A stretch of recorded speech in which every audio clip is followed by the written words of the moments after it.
possibly give this talk now after that cell. I'm going to scoot this out so I can see what you can see, because sometimes things get a little cut off.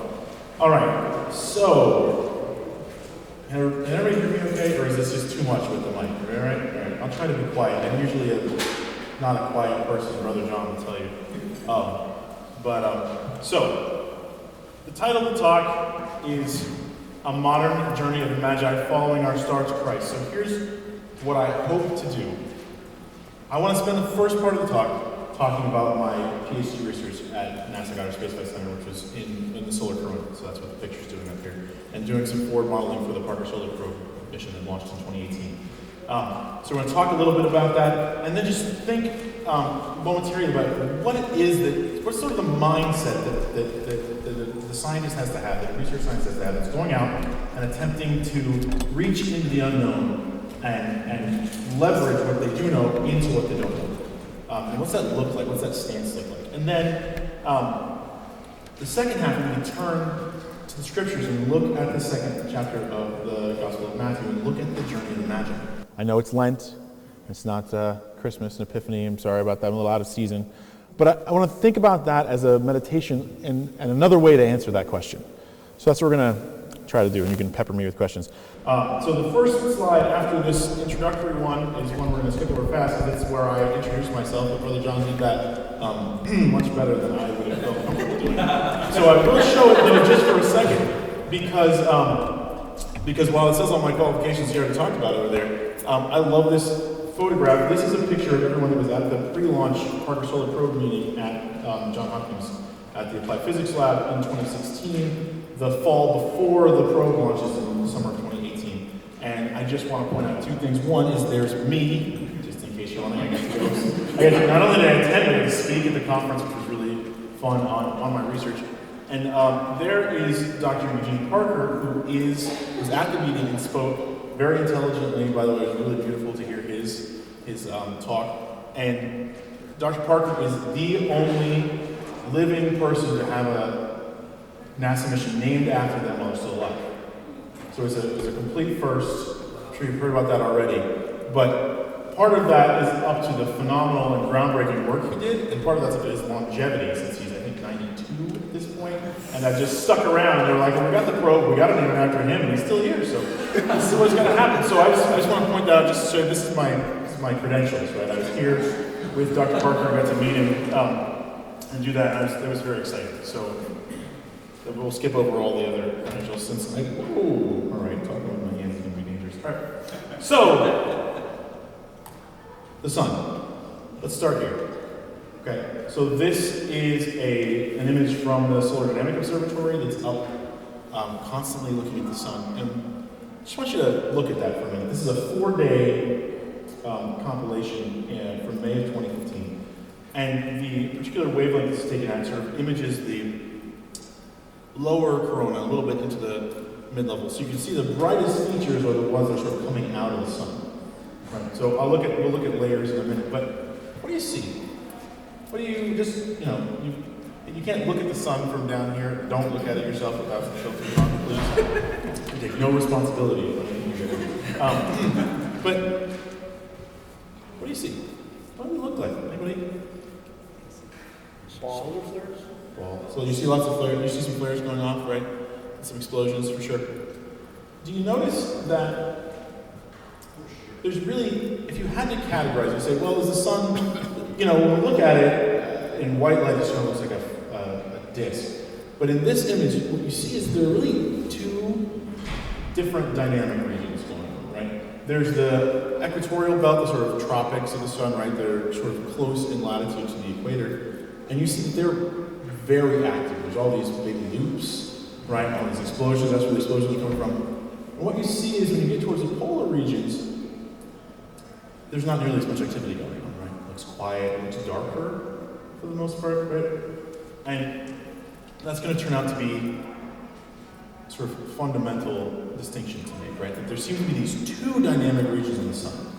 Lots of big stuff seems to go on near the equator, and then it's much quieter near the poles. Why might that be? Well, what you see here in the bright things that show up are a bunch of loops. And if you look carefully, they might look very much like what you might get if you put a piece of paper over a bar magnet and shake iron filings all over the paper. Right? Anybody, people have done that somewhere in school, right? If not, go home and do it. But what you're seeing here are magnetic features, right? So the solar magnetic field, especially in these equatorial regions, is closed. So you see these loops that have both endpoints on the solar surface, and what that means is as the energy comes out, it's going to get trapped in the magnetic field. And when the energy is trapped and the particles are trapped in the magnetic field, they're going to cycle back and forth along magnetic field lines, and they're going to heat up. And so they're going to get brighter, they're going to get hotter, and they're going to show up. Why doesn't that happen in the polar regions? Well, because in the polar regions, there's a different magnetic topology.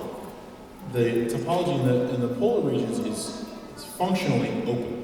In other words, the magnetic field lines flow out from the poles, and they have to close eventually, but they're so far out of the field of view here that we can functionally treat them as open. And what that means is when the plasma bubbles up there, the plasma just goes out and doesn't come back. And so that tends to cool off these regions and keep them dark, right?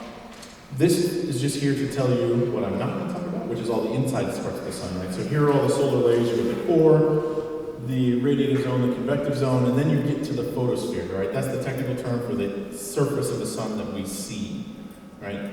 And then what I was studying is the solar atmosphere, right? The corona, not to be confused with current medical worries, okay? I'm going to point that out now. But because it looks like a crown around the sun when you view it. And so we're going to stick with the solar atmosphere and not study the other interiors. Really, this part of the talk is all the things I'm not going to discuss and that I'm not going to talk to you about. So if you want to look at the solar atmosphere, what do you do? Well, besides getting Solar Dynamic Observatory up there, which is a great idea, until then, the only way we could look at the sun was during a total solar eclipse. So I love this image, it's a little washed out here. This is actually an oil on canvas painting, an altarpiece in Europe. And it's supposed to depict this mystical vision of St. Benedict.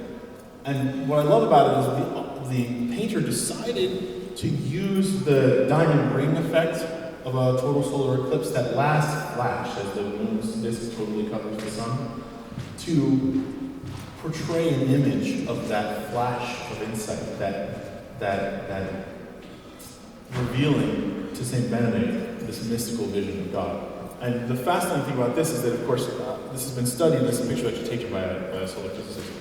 And the idea was the artist must have seen that. It's too accurate. Of course, this is prior to photographs, right? 1735. And so the artist must have seen a total solar eclipse in order to get such an accurate view of this diamond ring effect. So you had to count on paintings and things like that to want to get an idea of what was going on, or be lucky enough to actually see one. Right? They only happen a couple times a year and only in very reduced regions. Anybody go see the 2017 one? Yes, right. Pretty amazing. I was in the Carolinas and I got a perfect view. So right at totality, when a big cloud went. So great. It was really beautiful. It still got very dark, but I was like, okay. Some things you can control and some things you can't. So observed even during ancient times, right? And until then, you couldn't really see anything except during an eclipse. So here's another great eclipse image. This is a modern eclipse image by Druckmüller. And he takes these total eclipse images and processes them. And what I want to show you here is that this open closed field region is very easily seen during an eclipse. Right? So you don't need the satellite to see it. You can see these closed sort of onion dome, upside down wine glass, pinched off features in the closed field. What's happening there is you've got closed loops, and then the open field regions are coming out and pressing down on those closed loops and sort of pushing them over into those sort of onion dome shapes. Right? And those are happening in equatorial regions. Then you can see that in the polar regions, you've got this open field and the plasma just goes out, just keeps going. So in the early 20th century, we developed coronagraphs, which just means you take a disc of metal and put it right where the moon would be on your telescope so that you can just keep looking at the sun like it's a total solar eclipse all the time, which is nice for figuring these things out. And so once you do that, you can look at the corona all the time. And then once we develop an understanding of how to make filters for different wavelengths, then we can look at the solar corona in different temperatures. So the different wavelengths of the light are going to correspond to different temperatures, and so then you can image, okay, these bright spots, you can tell what's hotter or what's cooler and all these kinds of things in the sun, and take different images to light up different features at different temperatures and find out how the heat is flowing. Right? So now that we've done all that, we've seen all these exciting loops in the closed field region, and that's where your coronal mass ejections come from, that's where your big solar flares come from. I'm going to go look at the boring stuff. No, actually, yes, I am. My research is focused on the coronal holes in these open regions where it doesn't look like much is going on. Right? But and so many other things, if you look carefully, what you'll find is a lot more going on than you think. So we're going to look up at these coronal holes. They're called coronal holes because they're cooler, because the plasma is flowing out. And so then, of course, they don't show up as brightly in the images. So here's a video of the coronal holes. You can kind of see one there in that middle image. See those dark regions near the equator? But look what's happening when we zoom in a little closer. This is a 2007 satellite data video. So what you see in the holes here are loads and loads of much smaller scale explosive events going off. So these are dim in extreme ultraviolet and X-ray. They're areas where the plasma is escaping, but they're highly dynamic. There's actually a lot going on here. And in fact, these explosive events, these impulsive events are going off much more often. Right? Those very large explosions don't happen very often, and they're big and bright. And so one of the interesting things about studying the complex dynamics here is that they're slightly smaller, but, they happen much more often. And so you can see a jet there, another one here, right? There's some really beautiful things, and you can see that same closed field structure, and then suddenly there's a burst of light, and out it goes, out the field line. Right? We'll look one more time at that one, which I think is pretty clear, and then that one there. And then we'll move on. So if you zoom in on those guys, I promise we'll get to the fun stuff in a minute. What you see is lots of these tiny little jets twisting up and spiking out over the open field. And so you can look from SDO, and you can look from Earth's perspective, basically, and you can see a lot. You can talk about their size, their shape, how long they last. One of the great things about getting stereo up there, these are images from the 2 stereo spacecraft, and we still have contact with both of them. And so what happens when you look at the same object with 2 different cameras is you can get an idea of the 3D structure. And so what's neat about these pictures is you can see this sort of twisting structure, this sort of corkscrew shape in the jet. So it looks like there's some sort of unwinding happening when the explosive event happens, and that's going to be key as we go on later in these things. So what I was looking at in my research was trying to look at models of these jets, taking what we think we know that produces these kind of images, and looking at the models and seeing if we can figure out what kind of drivers would drive these things, and then seeing what the internal dynamics would be and what the internal signals would be and how these would change over time. So I'll show you this model, which I did not develop. I studied it. I did not develop this. People significantly smarter than me did this model, but I was lucky enough to work with them. What you see here is a simulation of this jet dome that we were looking at in the images earlier. And so what's happening here, you see we've got this twisting motion at the base. There's the explosion. We'll watch it again. The idea is that there's energy rising up out of the photosphere here, and it's twisting these magnetic fields and storing all the plasma energy in that twist. And the field lines twist and twist and twist and twist, and then suddenly one flips over and kinks, like what happens if you try to twist a garden hose over and overhead, and suddenly it gets you, right? When that kink happens, magnetic reconnection happens, those closed lines become open, and off goes all the plasma that was stored up in there.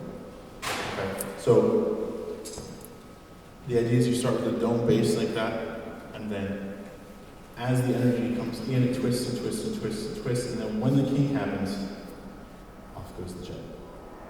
Am I losing people yet? All right, getting a little numb. All right. So check out this jet propagation as it comes out. This is a result of the model. This is in velocity, so the closer you are to yellow and red, the higher speed these things are going. So what I want to point out here, so this is no longer observation, this is output from the model. Clear about that. So it looks like the jet is this thing that's out at about 30. This scale is in solar radii. Okay, so to give you an idea, that's about 30 solar radii right now. You would think that this big thing right here was the jet. And you'd be partially right, but what you see, that outflow of plasma, is actually back here. This is the density outflow, right? So this is the material actually coming off. Well, then what's this big thing that's moving so much faster? Right? You see all the red in here. So this is actually a sort of a shock wave that's going out along the magnetic field lines. It's an Alfvénic shock wave. Basically what that means is that it's a wave propagating along the magnetic field line. So now instead of kinking the magnetic field like a garden hose, think about taking one end of the garden hose and whipping it and letting that wave travel down the garden hose. That's what's going on here, except the garden hose is a magnetic field loop. Okay, so there's a magnetic wave traveling along the magnetic field, and that's different than a material outflow. Right? There's two separate things. So what there is an Alfvénic magnetic field shock wave going out before this, and then the material coming along afterwards. That's what the model shows. That's interesting, because if there's no material in that wave, we can't see it from the Earth. Right? It's the hot material that shows up on the imagers. And so that's a prediction from a model that we can't see remotely. If we want to find that wave, guess what we have to do? We've got to be there when the wave passes by with a magnetic field sensor, right? That'll see the wave in the magnetic field. There's a couple of problems with that. So just as a cartoon guide here, right? What we're looking at, what we came out with from the model, and we'll go through some of the technical details, but there's a three-part structure to these jets when we tried to model them in the computer model. Namely, low down is the density jet. That's the thing we see in the imagers, right? Up high is this leading shock wave. And in the middle is this mixed region where it's trying to decide whether it's the dense part or the shock wave. The shock wave pulls a little material with it that's kind of mixed up and messy. So that's that mixed region that has to be put in there, right? It's not a sharp contrast. So like I said, if we wanted to figure out if the jet really looked like this, you gotta go up there. There's only one problem with going up there, right? Remember I showed you this is at 30 or 40 solar radii. That close to the sun, well, you don't want to go there. Let's put it that way. It's really uncomfortable. So, fortunately for us, after a long time of needing and wanting and desiring to put something close enough to the sun to see what's going on with these structures, we finally launched Parker Solar Probe in August of 2018. A solar probe has been in the planning and in the works for 50 years, 60 years, it's been a long time. They've been trying to put a probe there, and we've had to get to the point where the technology caught up with the dream, and now it's here. It's launched, and it's out there, and it's flying around the sun right now. In fact, this is the plan, right? You see the plan launching things here, but if I pulled this off the website before it came out. So this is where probe is, or was, on the 6th of March at 3 o'clock Universal Time. So you can see here, the green dot is where it's located now. It's on the outbound leg, and then it's going to come back in. Its first closest approach on that largest green ellipse there is about 38 solar radii out. So we saw the shock wave out at about 30 or so. So that's good. That means the shock wave survives out that far. And we might be able to see it. Right? And now you can see it's going to go through some Venus flybys. Every time it flies by Venus, it's going to pick up more energy and get lower and lower and lower. And in the end, it's going to get down to about just less than 10 solar radii, right about here. That's going to happen in a couple of years.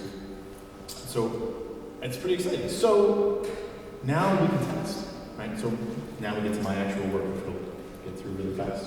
I see people, or is anybody nodding? Okay. Soon, I promise.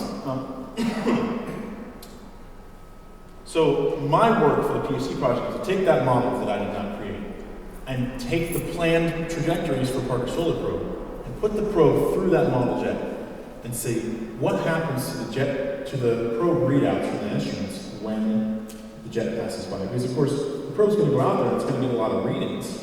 And then how do you know what that twiddle means? How do you know what that particular, that was a big dynamic change in what was happening? What is that? Well, if you forward model it already, then you can say, oh, that looks like what we predicted for that jet passed by, so let me go check that. And then you have some parameters with which to sort of figure out your readings. And so my work was to just take the probe and throw it through our model jet multiple times. I went ahead and did that. It was exciting and fun. And actually, I did it down at the lowest perihelion, which is under 10 solar radii, and that means that the probe is moving at about 200 kilometers a second. It's really fast, right? Actually, its speed right now is it here? It's at 24 kilometers a second on this outbound leg, but that's its slowest speed. It picks up speeds that goes in towards the sun. So even that, at 24 kilometers a second, that's pretty fast. So it is the fastest man-made object in existence right now, and also the closest to the sun. So it's breaking lots of records. So we went ahead and did this, and what we found was, here's the jet coming out, and we found lots of great signatures. Of course, there's a density increase when the dense jet passes by. We actually see, I don't know if I can sneak around here real fast. If you look at the velocity and the magnetic field in the leading region here, this twisty shock front, what you see are that there are big bumps in the transverse direction. So what that means is there's a twisting, swirling motion in that shock wave, which is what we want, right? Because what we're seeing is those twisting motions in the explosion at the bottom, so those twists should be carried out into the shock wave. So we're hoping to see that. So we did all this work. My PhD done, very exciting. And continue to work on some of these things. But now the probe's up there.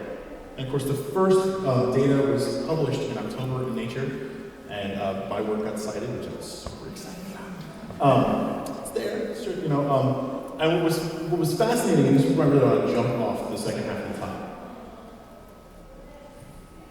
You look through some of the probe predictions, they found jets. In fact, they passed over a coronal hole, which is very difficult, in fact, because it's on an equatorial orbit, and so those holes usually exist at the poles, but sometimes they extend down to the equator, and already, in the first couple passes, it's already passed directly over a coronal hole, which is very good and exciting. And it detected jets as predicted. But here's the thing. You see this little squiggle right here? This is an artist's drawing, by the way. This is not the data. That squiggle, that's a switchback, is one of the things they're calling it, in the magnetic field. In other words, the magnetic field's going out, and then when the jet passes by, the field goes from outward to inward and then back again real fast. Back and forth like that. Now, I did not predict that. That's not a thing that was predicted, right? So it's kind of fascinating. And so, one of the things that's fun is, it sure is nice to be right? And it's nice to get your research confirmed, but it's actually much, much better when you're wrong. Because you learn a lot more that way. And so, who could have known? But when you get something out there, you have to actually take actual observations and data down here where we've never had an instrument before. We're going to find lots of new observations you didn't even know about. And every answer, yep, there's a jet that's doing sort of what I thought it was going to do, and then, whoop, there's so many more questions to ask. Right? Now, if I haven't lost everybody in talking about my research for that long, I just want to say a couple of things about the conclusions for the scientific mindset in this setup. So this is really just sort of what I've seen, having worked at Goddard, having worked with all these great people, having gotten to hear Dr. Parker speak and gone to one of these conferences on the probe and seen this thing come together. It's been really edifying for me and really beautiful. And one of the things I've been thinking about is, what is the attitude of a good scientist? How do you approach this in a way that's appropriate? And it seems to me that three things sort of come out just from looking at the sciences. And then I hope they were sort of displayed in some of the work when I was going through the work. First off, there has to be a confidence that the world is intelligible, that I can go from observations to understanding what's behind them.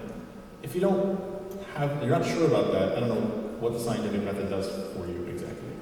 Right? If you can't sort of go from observations and hypothesis. You can't go and make a conclusion that sort of runs back and predicts appropriately what's going on in nature, then it doesn't seem like the scientific method sort of runs very well. So there has to be this confidence that the world is intelligible. Secondly, the world's intelligible, I can test it, I'm going to go out there and test it. Then there's got to be perseverance in the face of difficulties. Why? I mean, there's so many difficulties to doing these things. There's so many roadblocks. And just to get the probe up there has been the work of multiple decades. New technologies had to be developed to even get that thing to work. The solar shield, that there's a foam shield that's 10, 12 inches thick, something like that. On one side of that are solar temperatures, and on the other side it's a warm day in Arizona. Room temperature-ish. That's pretty impressive. Right? That's a technology that has to be developed. And you have to persevere and make those things when the new things happen. And then lastly, that there's a sort of humility you have to have before the face of the truth, before the face of the results. You look at it and say, yep, there's a jet I predicted. What is that zigzag thing doing there? I have no idea. Okay, well, there's two options there. You can say, that you all need to fix that instrument. That is not what I predicted, and you need to go check that because I think there's something wrong, right? And you can sort of start to use your theory, your prediction is sort of the ground truth, but that's not good science, right? You need to be led by the data, right? There needs to be a sense that what you observe is real and true, and you need to figure out how to get your theory right so that it properly explains and then predicts those observations, right? So I just want to kind of look at Dr. Parker's life for a moment, just very briefly, and just in the very surface details of what he sort of did. It seems to exemplify these things. So here's Dr. Parker on the left, sort of pointing at the solar corona. So in the 1950s, okay, he comes out with this idea about the solar wind and the rotating solar wind and all this kind of stuff. And it's not really accepted very well. In fact, his paper had trouble getting published when he put it out, and it took him a little while to get through the reviewers and get his paper published. In fact, the New York Times headline here from last December says it very succinctly. NASA's Parker Solar Probe is named for him, but 60 years ago, no one believed his ideas about the sun. So there's this sense of confidence that he knows what's going on out here. Fortunately, he didn't have to wait till the probe went up, by the way. They got satellites up less than 10 years after he predicted it, and the satellites instantly said, yep, there's stuff coming off the sun, just like you said. Okay, good. But no one believed him really when it came out, and so he had to persevere through that. Even though he was sure he was handling things, he had a handle on things. And so then I love this other picture. This is Dr. Parker at the launch. So he's looking at the heavy rocket lifting the probe named after him up into the sky. And if there's not wonder in that face, I don't know what there is. It's really edifying for me to see someone sort of have that mark in their life. And it's really beautiful. And I think it really exemplifies this scientific pursuit and the kind of character it takes to really to do this effectively and beautifully. People who saw this talk on Saturday did not see this slide, but I was talking about it. I went and found the Parker meets Parker slide. So here's Dr. Parker in his bunny suit in the clean room pre-launch, seeing the satellite named after him for the first time. I was at this conference. I was outside. They didn't let me into the clean room, but I was around when this was happening. And it's just fascinating to me, sort of staring back at each other, the machine Parker and the man Parker after all this time. So I talked about that so much the other day that I decided to put it up. It's awesome. So now we're going to switch gears. I'm talking a lot about research with that. I want to move from that conclusion to the second chapter of the Gospel of Matthew. And I want you to listen to this like you've never heard it before. We've all heard it so many times. And I just imagine this story without preconceived notions. Okay? Here's a message. Now, when Jesus was born in Bethlehem of Judea in the days of Herod the king, behold, wise men from the east came to Jerusalem, saying, where is he who has been born King of the Jews? For we have seen his star in the east and have come to worship him.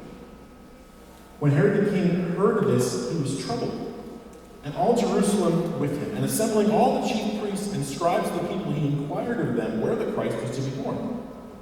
They told him, "In Bethlehem of Judea, for so it is written by the prophet, and you, O Bethlehem, in the land of Judah, are by no means least among the rulers of Judah, for from you shall come a ruler who will govern my people Israel." Then Herod summoned the wise men secretly and ascertained from them what time the star appeared, and he sent them to Bethlehem, saying, "Go and search diligently for the child, and when you have found him, bring me word, that I too may come and worship him." When they had heard the king, they went their way. And lo, the star which they had seen in the east went before them, till it came to rest over the place where the child was. When they saw the star, they rejoiced exceedingly with great joy. And going into the house, they saw the child with Mary his mother, and they fell down and worshipped him. Then opening their treasures, they offered him gifts, gold and frankincense and myrrh. And being warned in a dream not to return to Herod, they departed to their own country by another way. Now you think about the strangeness of that story for a minute. I would like to submit that this account of the Magi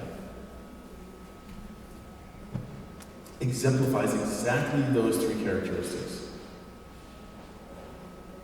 that seem to, without any sort of reference to Revelation, exemplify the appropriate attitude towards the study of nature and how it leads towards the truth. Now, just for a minute, think about how weird this was, right?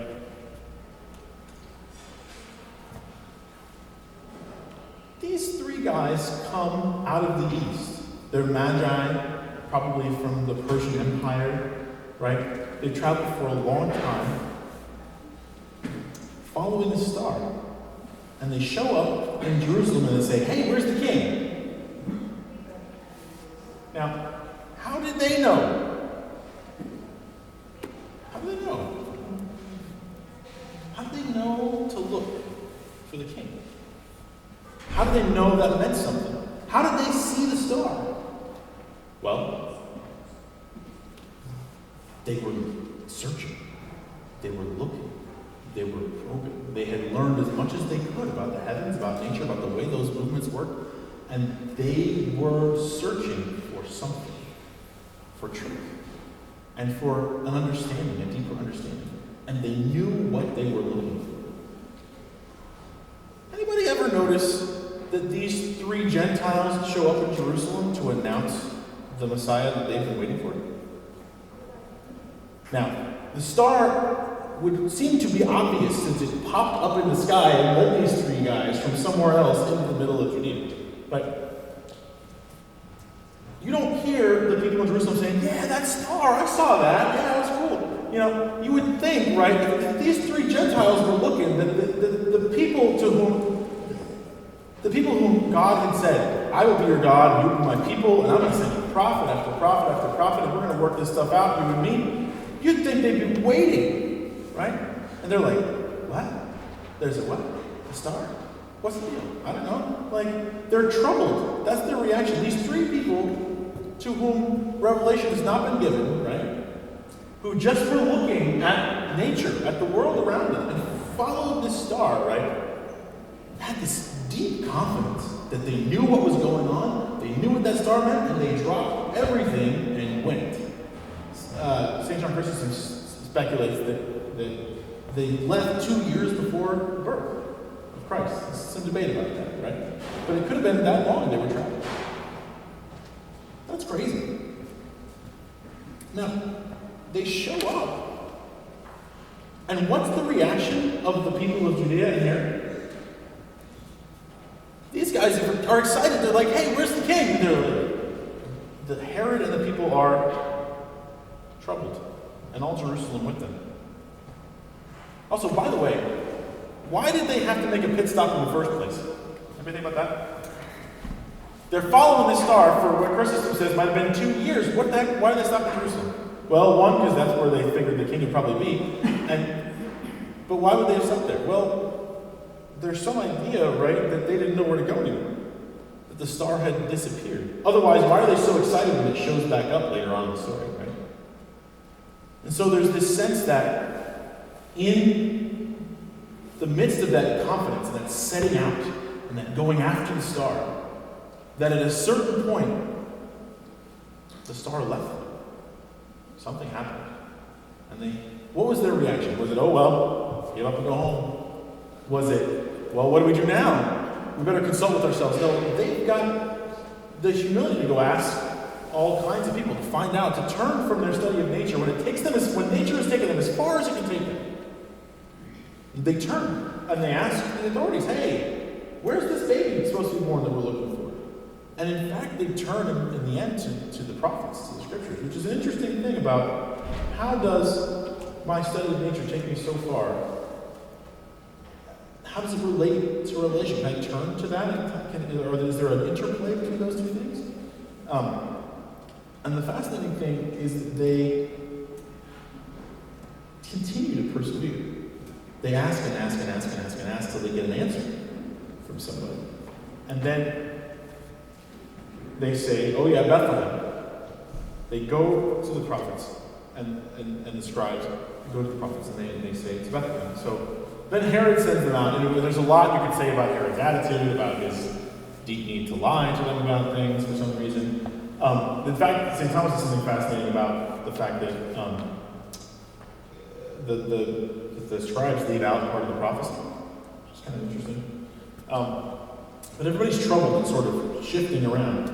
By the way, they say, here we go, right? They say Bethlehem.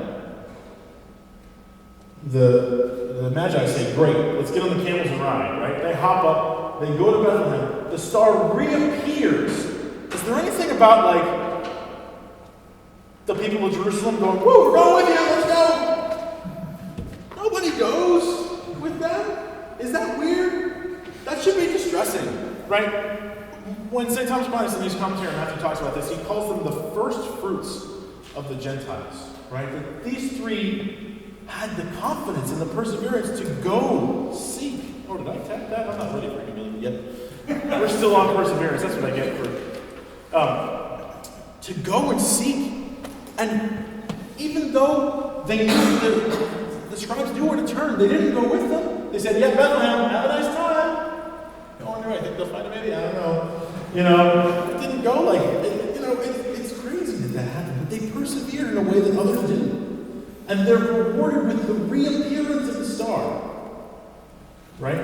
That then their study of nature has not been in vain. That they continue to persevere through difficulties, through times when they don't seem to know what's going on, when the thing they followed has left them. Right? And then, in the end, the star comes to rest over this house in Bethlehem. And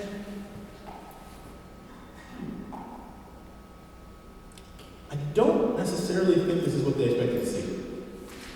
They went to Jerusalem. Hey, where's the king? Where's the king? Where's the place? The temple, the big city, all this fancy stuff. Right? Where's the king? Bethlehem. Okay. All right, the star's there. We're on. Go. And you get to Bethlehem. What is this, a shack? Some carpenter's wife and a baby in the rags? Like, two choices. Right? Okay. This is where the star led us. We've made it this far with this confidence, right? And this is the truth. Or, this is not my king. This is not the way I had this worked out in my head. This does not fit my understanding. And I'm out, right? Just turn around and leave. This is not the royal tableau that you expect, right? I think we've gotten used to seeing these images. Now, I'll put this up. We've got used to seeing these images, but how weird and upsetting. These guys brought such rich treasures. They were honored in their own society. They had great status, and they had great wealth. This is what they find. But there's a humility and a docility to the reality that they find. And they've been led this far. And they're willing to give their assent, to give their agreement, to say, yes, this is what we've been called to. And I think that's really very profound. And so I think often there's this worry, right, that we have to figure out how science and reason fit together with the faith. And there's this stress and this anxiety, right, about how are we going to work these things out? They seem so contradictory, so frustrating.